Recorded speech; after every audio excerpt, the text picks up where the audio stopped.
आज हम लोग बात करने वाले हैं जेईई एडवांस 2026 के एस्पिरेंट्स के लिए। केमिस्ट्री में ये सब टॉपिक इंपॉर्टेंट है, मैथ्स में ये सब टॉपिक इंपॉर्टेंट है, फिजिक्स में ये चीजें करना बहुत जरूरी है। और क्या आप पिछले एडवांस के पेपर का एनालिसिस लेकर आए हो? आज मेनली मैं आपको कुछ हैबिट्स बताने वाला हूं जो कि लास्ट मोमेंट पर आइडियली एक एस्पिरेंट को फॉलो करनी चाहिए ताकि वो एडवांस का एग्जाम आपका बहुत अच्छा जाए। सर जो पढ़ा है क्या पता वो पेपर में आएगा कि नहीं आएगा, मेरा ये चैप्टर स्ट्रांग है, क्या पता इसका सवाल सॉल्व कर पाऊंगा कि नहीं कर पाऊंगा। पीयर प्रेशर है, फ्रेंड्स का प्रेशर है, टीचर्स की एक्सपेक्टेशन है, पेरेंट्स की भी एक्सपेक्टेशन है, कहीं ना कहीं बहुत सारी चीजें आपके दिमाग में समय पर चल रही होंगी।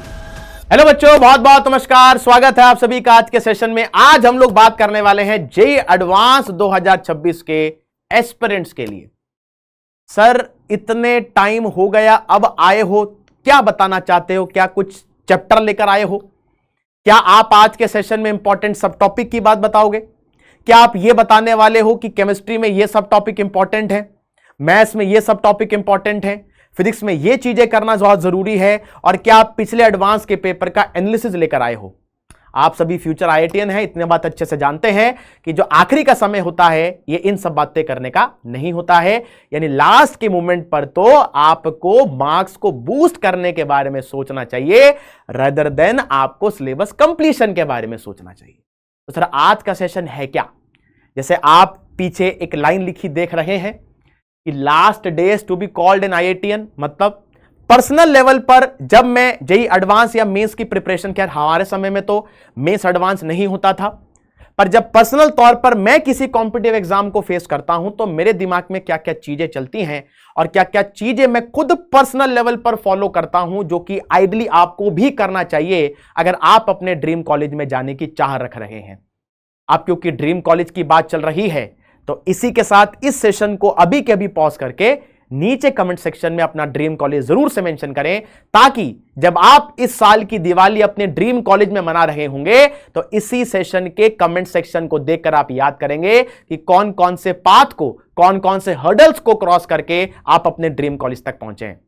तो आज का जो सेशन होने वाला है यार, आज हम लोग जिन बातों की चर्चा करेंगे, आज मेनली मैं आपको कुछ हैबिट्स बताने वाला हूं जो कि लास्ट मोमेंट पर आइडियली एक एस्पिरेंट को फॉलो करनी चाहिए ताकि जो अल्टीमेट आपका गोल है 17 मई, जो कि आपका डी डे है एग्जाम का, वो एडवांस का एग्जाम आपका बहुत अच्छा जाए, बहुत फ्रूटफुल रिजल्ट आपको मिले।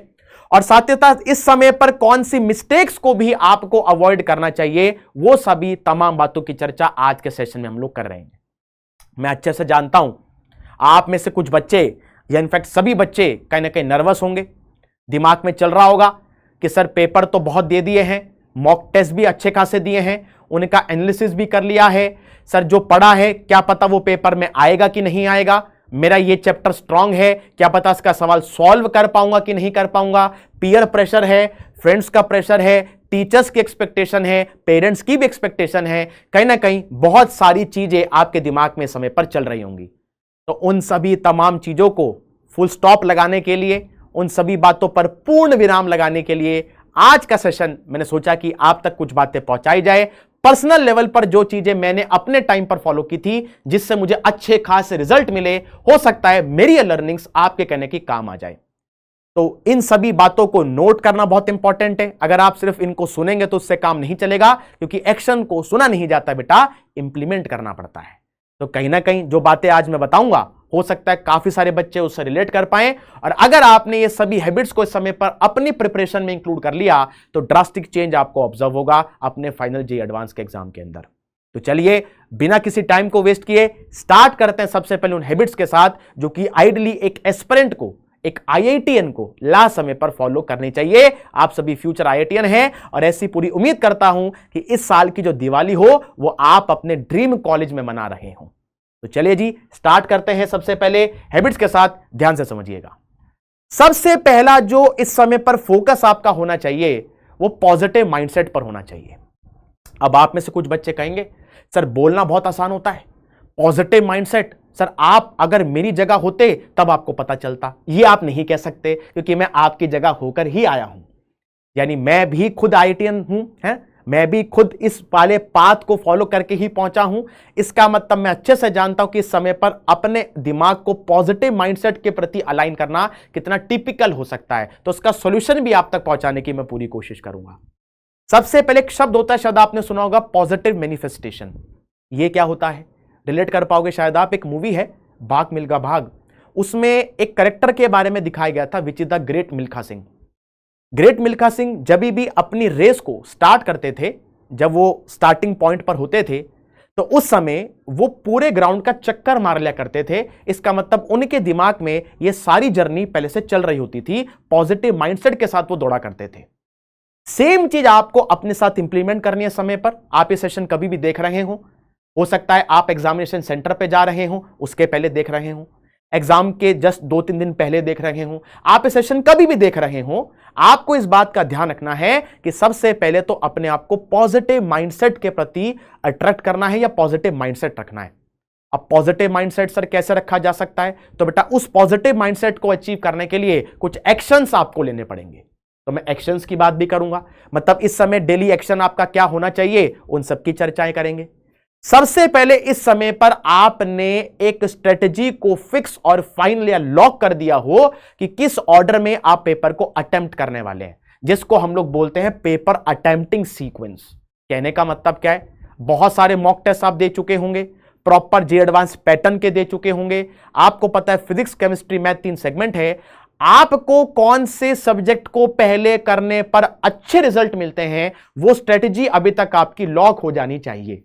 अगर अभी तक भी आप सोच रहे हैं, अभी तक भी अगर आप कंफ्यूज्ड हैं कि सर मैं फिजिक्स को पहले अटेम्प्ट करूं, मैथ्स को पहले अटेम्प्ट करूं या केमिस्ट्री पे पहले टारगेट करूं, तो दिक्कत का सामना करना पड़ सकता है। आपको जब फाइनल एग्जाम में आप जाकर बैठोगे, तब आपका दिमाग यही प्रोसेस नहीं कर पाएगा कि पहले कौन से सेक्शन से स्टार्ट करना है। इसका मतलब जो अभी के लिए आप मॉक टेस्ट दे रहे हो या जो मॉक टेस्ट आप दे चुके हो, उसमें कौन से सीक्वेंस को फॉलो करके आपको अच्छे रिजल्ट मिलते हैं, यह चीज अभी तक लॉक हो जानी चाहिए। अगर आप मेरी राय लें, क्योंकि इतने सारे एस्पिरेंट्स को पढ़ाने के बाद, ऑफलाइन हो ऑनलाइन हो, कोटा जैसे शहरों में इतने टाइम तक पढ़ाने के बाद, जो चीज मैंने ऑब्जर्व किया वो ये है कि केमिस्ट्री को अटेम्प्ट करना सबसे ज्यादा क्रूशियल रहता है। अब कुछ बच्चे हो सकते हैं ऐसा सोचे कि सर आप तो बायस्ड हो केमिस्ट्री को लेकर। हाँ बेटा, केमिस्ट्री का मास्टर हूं, हो सकता है बायस्ड आपको लगूं, पर हां मैक्सिमम बच्चे जो अच्छा रिजल्ट लेकर आते हैं, उनमें कॉमन ट्रेंड जो देखा जाता है वो यही है कि वो केमिस्ट्री को सबसे पहले टारगेट करते हैं। और केमिस्ट्री में भी उन चैप्टर से सबसे पहले स्टार्ट करते हैं जिनसे इंडिपेंडेंट टाइप के क्वेश्चंस फ्रेम हो सकते हैं। शुरुआत में अगर आपने 2-3 सवालों को कायदे में सॉल्व कर दिया, तो समझ जाइएगा आप बहुत ज्यादा कॉन्फिडेंट महसूस करेंगे एग्जाम में, और ना आती चीजें भी सही हो जाती हैं पेपर में। ये आपको लगता है कि ये चीज मैं भूल रहा हूं, ये तो मैंने कल ही पढ़ा था, आज मुझे कुछ याद नहीं, ये बेटा हर एक एस्पिरेंट के साथ होता है। अगर आपके साथ ये हो रहा है, इसका मतलब मैं तो कहता हूं अच्छी बात है, क्योंकि आप अपनी प्रिपरेशन को लेकर सीरियस हैं। अगर आपके दिमाग में यही नहीं चल रहा है, सेल्फ डाउट ही नहीं आ रहा है, इसका मतलब कहीं ना कहीं आप अपनी प्रिपरेशन को लेकर बहुत रिलैक्स्ड महसूस कर रहे थे। तो अपने आप से क्वेश्चन करना, अपने आप पर सेल्फ डाउट करना एक सीरियस एस्पिरेंट की निशानी है, बट इस प्रेशर के तले दब जाना यह भी नहीं होना चाहिए। तो इससे ओवरकम करने का एक ही तरीका है कि आप इस समय पर पॉजिटिव माइंडसेट लेकर चलो। आप ऐसा मान के चलो कि मैं सुबह उठा हूं, एग्जामिनेशन सेंटर पर पहुंच गया हूं, कंप्यूटर के सामने बैठा हूं, अपना रोल नंबर डाल रहा हूं, पहला क्वेश्चन मैंने देखा, पढ़ा हुआ क्वेश्चन निकला, मैं सॉल्व करता जा रहा हूं और फाइनली अपने ड्रीम कॉलेज तक पहुंचा हूं।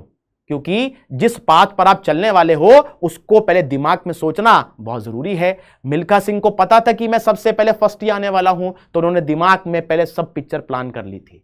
यही है फ्यूचर IITian की निशानी, इस पर काम कीजिए आप। यानी पेपर अटेम्प्टिंग स्ट्रेटेजी को इस समय पर फॉलो कीजिए, पेपर अटेम्प्टिंग स्ट्रेटेजी को इस समय पर फिक्स और लॉक कर दीजिए। सेकंड होता है बेटा रेलेवेंट मटेरियल को रेफर करना इस समय पर। मैं ये नहीं कह रहा हूं कि इस समय पर आप कोई नया टॉपिक उठाकर पढ़ने लगे, वो तो खैर मिस्टेक्स है जो कि आपको अवॉइड करनी चाहिए, उन पर भी बाद में आएंगे। रेलेवेंट मटेरियल का मतलब यह है कि लास्ट समय पर जो फॉर्मूला शीट आपने बनाई हो, लास्ट समय पर मान लेते हैं कुछ ऑफ बीट टाइप के PYQs हैं, एडवांस के हो सकते हैं, मेंस के हो सकते हैं, कुछ क्वेश्चन को स्टार मार्क आपने किया होगा। जो भी स्टडी मटेरियल आपके पास है, बुक है, मॉड्यूल है, DPP है, क्वेश्चन बैंक है, आपने प्रिपरेशन करने के दौरान कुछ क्वेश्चन पे स्टार मार्क जरूर किया होगा। टीचर ने जब कोई टॉपिक पढ़ाया होगा तो इस क्वेश्चन पे स्टार मार्क करने को कहा होगा। इस समय पर उन सभी रेलेवेंट मटेरियल को फॉलो करें बजाय किसी नए रिसोर्स को फॉलो करने के। ऐसा ना हो कोई दोस्त आपके पास आया और भाई ने कहा कि ये वाली किताब से हर बार एडवांस का पेपर बनता है तो लगे हैं उस किताब को सॉल्व करने में। यह समय उस सभी चीजों को देखने का भी नहीं है। यह समय सिर्फ और सिर्फ क्या है, रेलेवेंट मटेरियल को टारगेट करना, फॉर्मूला शीट पर ध्यान देना, शॉर्ट नोट्स को रिवाइज करना और जो क्वेश्चन पे स्टार मार्क आपने किया है, जो अलग टाइप की पीवाईक्यूज आपको लगे, जो अच्छे सवाल आपके पास हैं, उन सभी को एक बार देखकर जाना। यह होना चाहिए लास्ट समय पर। तीसरे नंबर पर आता है बेटा माइंड मैपिंग, जो कि एक बहुत अच्छी टेक्निक है। पर्सनल तौर पर मैंने भी अपने टाइम पर यह फॉलो की थी। अब माइंड मैपिंग में क्या होता है, माइंड मैपिंग का मतलब यह है कि मान लेते हैं आपका जीओसी नाम का चैप्टर है या लिक्विड सॉल्यूशन नाम का चैप्टर या इलेक्ट्रोस्टैट नाम का चैप्टर है। आपके पास उसके नोट्स हैं, उस नोट्स को खोलना नहीं है, कॉपी आपके सामने है, कॉपी बिल्कुल बंद है, आप अपने दिमाग में पूरे चैप्टर का फ्लो सोच रहे हो।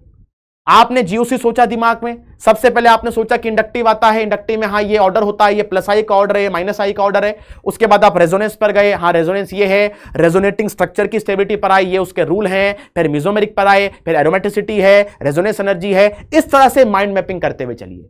लिक्विड सॉल्यूशन मान लेते हैं एक चैप्टर है फिजिकल केमिस्ट्री का, आपको पता है क्वालिटेटिव प्रॉपर्टी पर न्यूमेरिकल आते हैं, तो आप अपने दिमाग में उसको रिकॉल करिए। मतलब दिमाग में चीजों को रिकॉल करना बिना नोट्स के खोले, दैट इज माइंड मैपिंग। यानी आपको माइंड मैपिंग पर इस समय बहुत ज्यादा एम्फसाइज करना चाहिए, बहुत ज्यादा फोकस करना चाहिए। और last but not the least is control the controllables. Important है, छोटा है पर असरदार है। कंट्रोल द कंट्रोलेबल का मतलब क्या है कि इस समय पर उन चीजों को मैग्नीफाई कीजिए जो पॉजिटिव ट्रेड्स आपके अंदर है। जिस चीज को मैग्नीफाई करेंगे वही मैग्नीफाई होगी। आपको लगेगा कि सर मैंने तो ये वाला चैप्टर किया ही नहीं, मुझे तो बोला गया था ये चैप्टर बहुत इंपॉर्टेंट है, सर मुझसे छूट गया, सर सिलेबस कंप्लीशन नहीं हुआ, सर क्या पता उस दिन जाऊं और मेरा दिन अच्छा ना रहे, सर क्या पता मैं उस दिन जाऊं, क्या पता मैं उस दिन जाऊं और हो सकता है मैं अपने एग्जामिनेशन सेंटर पर लेट पहुंचूं। बेटा क्या ये सब चीजें आपके हाथ में हैं? इसका मतलब क्या ये सब चीजों पर आपका कंट्रोल है? यानी आप उन चीजों को मैग्नीफाई करके क्यों देख रहे हो जो नेगेटिव ट्रेड्स है? क्यों ना आप ये सोचो कि जो मैंने पढ़ा है, जो मेरा स्ट्रॉन्ग होल्ड है, उससे ज्यादा नंबर ऑफ क्वेश्चंस एग्जाम में आएंगे। इसका मतलब आप उन्हीं चीजों को कंट्रोल कर सकते हो जो आपके हाथ में है। ध्यान रखिएगा, you have to only control those thing which are controllables. तो आप कंट्रोल द कंट्रोलेबल का मतलब आप अच्छी ट्रेड सोचिए, पॉजिटिव माइंडसेट रखिए और पॉजिटिविटी अपने अंदर मैग्नीफाई कीजिए, बजाय ये सोचने की कि उस दिन ये हो गया तो मैं क्या करूंगा, ये हो गया तो मैं क्या करूंगा। तो अपने अंदर पॉजिटिविटी लेकर आइए। क्या आप मेरी बात समझ पा रहे हैं? तो ये तो वो हैबिट्स हैं जो कि लास्ट समय पर आपको फॉलो करके चलना ही होगा। आइडली आप अगर इन चीजों को फॉलो करेंगे तो एक बेटर तरीके से आप देख पाएंगे कि आप अपने मार्क्स के अंदर एक सिग्निफिकेंट बूस्ट देख पाएंगे, क्योंकि अल्टीमेटली मैटर जो करता है लास्ट डे पर, that is how confident are you. मतलब कितने ज्यादा कॉन्फिडेंट हैं आप उस समय पर, वो चीज ज्यादा मैटर करती है। अच्छा, अब आते हैं उन सभी मिस्टेक्स पर जो कि लास्ट समय पर आपको अवॉइड करनी चाहिए। सबसे पहले जैसे मैंने कहा, इस समय पर कोई नई किताब नहीं, कोई नई बुक नहीं, इस समय पर कुछ भी नया आपको नहीं पढ़ना है। एक बहुत फेमस प्रोवर्ब है कि 100 किताबों को एक बार पढ़ने से अच्छा है एक किताब को 100 बार पढ़ा जाए। मतलब उन चीजों को बार बार रेफर करो, उन नोट्स को बार बार पढ़ो, उन फॉर्मूला शीट को बार बार देखो जिनसे आप ज्यादा फेमिलियर हैं। ऐसा ना हो कि कोई दोस्त आपके पास आया और भाई ने कहा कि ये वाला क्वेश्चन इंपॉर्टेंट है, एग्जाम में आ सकता है, मोस्ट प्रोबेबल क्वेश्चन है एडवांस 26 का, उसकी बातों पे भी यकीन नहीं करना है। इस समय पर जितना हो सके अपने आप को आइसोलेट रखो, अपना पॉजिटिव माइंडसेट रखो। हाँ, हो सके तो जो आपके अंदर फीलिंग्स चल रही हैं उनको कन्वे करो अपने पेरेंट्स को। पेरेंट्स अगर ये सेशन देख रहे हैं तो उनसे भी मेरी एक ही उम्मीद है कि इस समय पर अपने बच्चे को पॉजिटिव माइंडसेट के प्रति आकर्षित करें, यानी उनके अंदर ऐसी क्वालिटीज को इंकलकेट करे कि वो अपने अंदर पॉजिटिविटी महसूस कर पाए, उनको सपोर्ट करे। ऐसा ना हो कि उनसे अनरियलिस्टिक एक्सपेक्टेशन ना पाल के चले। तो ध्यान रखें कि पॉजिटिव माइंडसेट बच्चे का ये बहुत जरूरी है। एनवायरमेंट ऐसा बिल्ड करें उसके अराउंड कि उसको पॉजिटिविटी महसूस हो। इसके अलावा इस समय पर जो इररिलेवेंट क्वेश्चंस हैं, इररिलेवेंट का मतलब खासतौर पर ये ऑर्गेनिक में आप ज्यादा रिलेट कर पाओगे। ऑर्गेनिक में काफी बार ऐसी रिएक्शंस पढ़ा दी जाती हैं जो कहने को सिलेबस का पार्ट नहीं है पर एडवांस बोल के पढ़ा देते हैं, कि जैसे ये रिएक्शन है डील-सेल्डर रिएक्शन, इंपॉर्टेंट है बेटा कवर कर लो, एडवांस में आती है। साइमन स्मिथ रिएक्शन इंपॉर्टेंट है बेटा कवर कर लो, एडवांस में आती है। क्लेजन रिएक्शन इंपॉर्टेंट है बेटा पेपर में पढ़ लो, एडवांस में आती है। यानी क्लेजन कंडेंसेशन की बात नहीं कर रहे हैं, क्लेजन श्मिड रिएक्शन या फिर और डिफरेंट टाइप की जो रिएक्शंस होते हैं उनकी बात कर रहे हैं। श्मिड रिएक्शन कर लो, ये वाली रिएक्शन कर लो, यानी इस समय पर इरेलेवेंट चीजों से दूर रहें, उन चीजों पर टारगेट करें जो इंपॉर्टेंट है। अच्छा, ये तो अभी खैर मैंने बताया आपको कि पीयर प्रेशर पर ज्यादा फोकस एम्फसाइज ना करें। इस समय कोशिश करें कि अपने आप को ऐसे एनवायरनमेंट में लेकर जाएं, ऐसी चीजों को पढ़े, ऐसी चीजों को रेफर करें जो आपकी देखी हो, नई चीजों को टारगेट करने की गलती ना करें। अच्छा, not focusing on last moment revision. अब कई बच्चे, जैसे मैंने कहा, हर चीज खैर आपस में इंटरकनेक्टेड है, कि कई बच्चे लास्ट मोमेंट पर रिवीजन को उतना ज्यादा एम्फसाइज नहीं करते हैं, वो लास्ट मोमेंट तक भी पढ़ रहे होते हैं। खैर रिवीजन करना बहुत इंपॉर्टेंट है, पर ध्यान रखिएगा कोई भी बच्चा अगर ये सेशन 16 मई को देख रहा है, क्योंकि 17 मई को तो आपका एडवांस का पेपर है, तो 16 मई को जितना हो सके अपने आप को रिलैक्स रखिए, अपनी बायोलॉजिकल क्लॉक को, अपनी बॉडी को इस अकॉर्डिंग अडेप्ट कीजिए, क्योंकि आपने अगर मॉक टेस्ट दिए हैं तो आपने प्रॉपर टाइम स्ट्रेटेजी को फॉलो किया होगा कि जो आपका एक्चुअल तरीका है एडवांस का क्वेश्चन देने का या क्वेश्चन की टाइमिंग का, उसी को ध्यान में रखते हुए आपने मॉक टेस्ट को अटेम्प्ट भी किया होगा। इसका मतलब कोशिश कीजिए लास्ट मोमेंट पर प्रॉपर स्लीप लेकर जाइए, एक हेल्दी रूटीन रखिए, क्योंकि गर्मी का समय है। कोशिश कीजिए अपने आप को हाइड्रेटेड रखिए, और हो सके तो जो आपका एग्जामिनेशन सेंटर है उसको एक दिन पहले ही चेक करके आ जाइए कि आपकी प्रेजेंट लोकेशन से एग्जामिनेशन सेंटर कितनी दूर है, ताकि लास्ट मोमेंट हसल जो होता है, लास्ट मोमेंट जो पैनिक अराइज होता है, लास्ट मोमेंट पर जो नर्वसनेस होती है, उसको आप केटर कर पाओगे। अपने आप को एक दिन पहले से इस अकॉर्डिंग प्रिपेयर करके चलो। तो कोशिश करना लास्ट दिन पर कोई भी बच्चा कोई मॉक टेस्ट ना दे, कोई भी बच्चा किसी भी पेपर का एनालिसिस ना करे। हां, लाइट रिवीजन आप कर सकते हो, उसमें कोई दिक्कत नहीं है, पर कोशिश करें अपने आप को रिलैक्स रखने की एक दिन पहले, क्योंकि दिमाग है बेटा, इसको थोड़ा सा प्रोसेसिंग में भाई को टाइम लगता है, तो इसको भी उतना रूम दें ताकि अगले दिन बेटर परफॉर्म कर पाए। तो आई होप आपको आज के सेशन को देखकर कुछ इंपॉर्टेंट चीजों का आइडिया लगा होगा। कोशिश करें कि जो इंपॉर्टेंट डॉक्यूमेंटेशन रिक्वायर्ड है, जैसे एडमिट कार्ड है, उसकी 2 फोटोकॉपी लेकर चले जाएं आप। 2 फोटोकॉपी का मतलब ऐसा ना हो कि आप एक ही ले गए, बाई चांस एक किसी वजह से, कई बार होता है, कई बार दिन नहीं होता है, तो किसी वजह से मान लेते हैं वो नहीं मिली आपको, या वो फट गया पेज, है ना। अच्छा, कई बार होता है कि अब हमने उसको बैग में डाला था और वो जो पेज है ऊपर से फट गया, तो कोशिश करें ना अपने पास बैकअप रख के चलें। बैकअप का मतलब क्या है कि आप 2-3 प्रिंट आउट लेकर जाएं साथ में। फोटोग्राफ्स अगर रिक्वायर्ड है तो आप फोटोग्राफ्स लेकर जाएं, है ना, क्योंकि पेपर तो आपका सीबीटी मोड का है, कंप्यूटर बेस्ड टेस्ट है, तो आपको नेसेसरी तौर पर वो पेन वेन ले जाने की तो ऐसा कोई नीड नहीं होगी। तो कोशिश करें अपने आप को एक दिन पहले ही प्रिपेयर कर लें। जो भी बैग वैग आप लेकर जाने वाले हैं उसको एक दिन पहले से सेट करके रखें। तो ये सब पॉजिटिव ट्रेड्स होते हैं जिन पर आप फोकस करें समय पर। मतलब ऐसा नहीं है कि सेशन के अंदर मैं आपको ये बताने वाला हूं कि केमिस्ट्री के ये सब टॉपिक कर लो। आपको पता ये सब समय अब इन बातों का नहीं रह गया है, ये समय तो बस रिजल्ट का है, और ये समय है जितना भी आपने पढ़ा है उसको टेस्ट करने का एग्जाम के अंदर। ध्यान रखिएगा, आप एडवांस को में अपीयर होने जा रहे हैं, ये अपने आप में पहला माइलस्टोन है जो आपने अचीव किया है। कुछ बच्चे तो ऐसे भी रहे होंगे जिनका बाई चांस किसी कारण से मेंस नहीं निकला होगा, बट आपका मेंस हुआ, आप एडवांस के लिए क्वालिफाई कर गए, तो ये अपने आप में पहला माइलस्टोन है। तो आप इसको छोटी चीज मत समझिए। अपने आप को अंडर एस्टिमेट करना बहुत गलत आदत है, हाँ, ओवर एस्टिमेट करना भी उतना ही गलत है। यानी एक्सेस तो हर चीज का खराब होता है, चाहे अपने आप को अंडर एस्टिमेट करना, चाहे अपने आप को ओवर एस्टिमेट करना। तो चलिए, ज्यादा समय आपका नहीं लेता हूं, है ना। इसी के साथ अपनी जो पूरी स्ट्रेटजी है, जो मैंने पर्सनल तौर पर इंप्लीमेंट करके देखी है, ऐसा नहीं है कि ये किसी स्टूडेंट ने बताया हो या हमारा कोई स्टूडेंट हो उसने इंप्लीमेंट किया हो। ये तो self tried and tested technique है, जो कि लास्ट मोमेंट पर मैं भी अपने एग्जाम से पहले करके गया था और मुझे पॉजिटिव आउटकम है, पॉजिटिव रिजल्ट मिले। तो ऐसी मेरी पूरी उम्मीद है कि जब आप एडवांस में फाइनली अपीयर करने जाएं और एग्जामिनेशन सेंटर से बाहर आएं, तो आप अपने आप को महसूस कर पाएं कि आप बस ड्रीम कॉलेज से कुछ कदम ही दूर हैं। और ड्रीम कॉलेज का नाम बताना मत भूलिएगा नीचे कमेंट सेक्शन में। मेरी बहुत बेस्ट विशेस आपके साथ हैं, पूरी टीम की बेस्ट विशेस आपके साथ हैं, और एक ही नारा है हमारा तो कि इस साल की जो दिवाली हो वो आप अपने ड्रीम आईआईटी में मना रहे हो। इसी विशेस के साथ इस सेशन को एंड करते हैं। All the very best, best of luck to all of you for JEE advance 2026। और मैं पूरी उम्मीद करता हूं कि आप जब ये सेशन देखें अगले साल अपने ड्रीम कॉलेज में बैठकर, तो जो कमेंट आप अभी करके जाएंगे वो कमेंट आपको अपनी पूरी प्रिपरेशन का, पूरी माइलस्टोन के बारे में आपको याद दिलाएगा। और यकीन मानना, जब हम ड्रीम कॉलेज के बाहर अपना सामान लेकर पहुंचते हैं तो एक पूरा का पूरा ओवरव्यू दिमाग में चलता है कि क्या क्या चीजें, मैं क्या क्या हर्डल्स को पार करके यहां तक पहुंचा हूं। मतलब जो हमारी फ्लैशबैक चलते हैं दिमाग में, हमारी जो पूरी जर्नी है वो आपको जरूर देखने को मिलेगी जब आप सामान के साथ अपने ड्रीम कॉलेज तक पहुंच रहे होंगे। इसी उम्मीद के साथ मिलते हैं नेक्स्ट सेशन में। All the very best, bye bye everyone, love you all, take care, bye.